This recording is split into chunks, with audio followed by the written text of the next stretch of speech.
Sa isang maliit na barangay, isang grupo ng kabataan ang may hamon. Paano makakagawa ng negosyong makakatulong gamit lang ang 5,000 pesos? 1 month to start a business. Budget 5,000 pesos. Fishbowl business. Tusok-tusok with QR code. No joke, please read. Let's win and help the community. Digital payments, online orders, inventory app. I can make posters and deals. Iwan sa kanto. Paano si Mang Cardo? Hindi lang ito tungkol sa kita. Ito ay tungkol sa pagbabago, pagtutulungan at pagiging makabago. Hindi dapat let's make something na hindi lang kikita. Dapat yung makakatulong din sa planet at sa mga tao. Dito nagsimula lahat. Mga ideya, plano at kaunting kalituhan.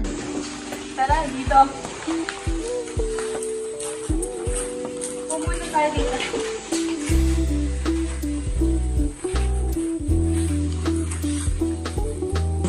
Ate Lisa said, we can try selling beside the store. I set up GCash and Maya for payment option.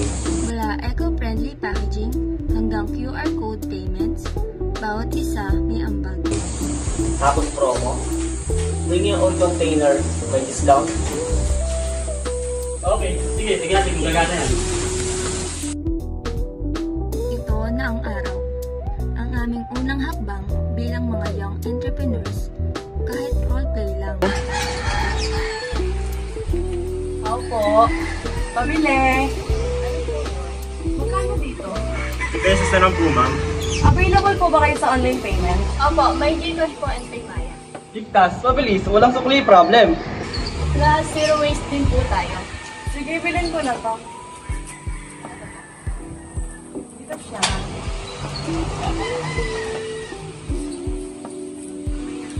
Thank you. po. May nagbayad, grabe, legit nga.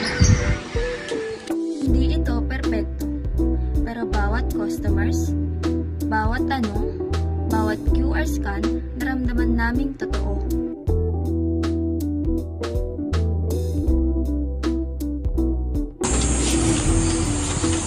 Parang lugi ata tayo sa flyers Mahangin. Hindi lahat ng plano umaayon sa gusto namin, pero hindi rin kami sumuko. Pero si Ate Lorna nag-download ng GCash dahil sa atin. Kahit maliit lang to, may nabago tayo.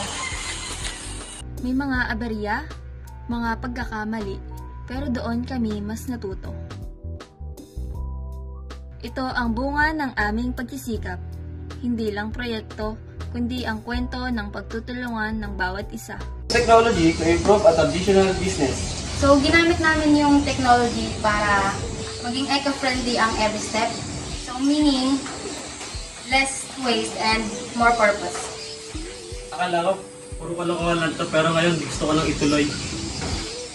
Tulad ng sabi namin, maliit na simula pero malaking pagbabago. Di man ito tunay na negosyo, pero tunay ang aming natutunan. Mula sa ideya, naging kwento.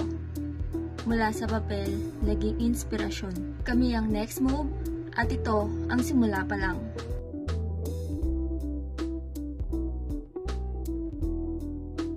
Next move. Next move. Next move. Next move. Next move. Next move. Next move. Next move. Next move. Malaking pagbabago.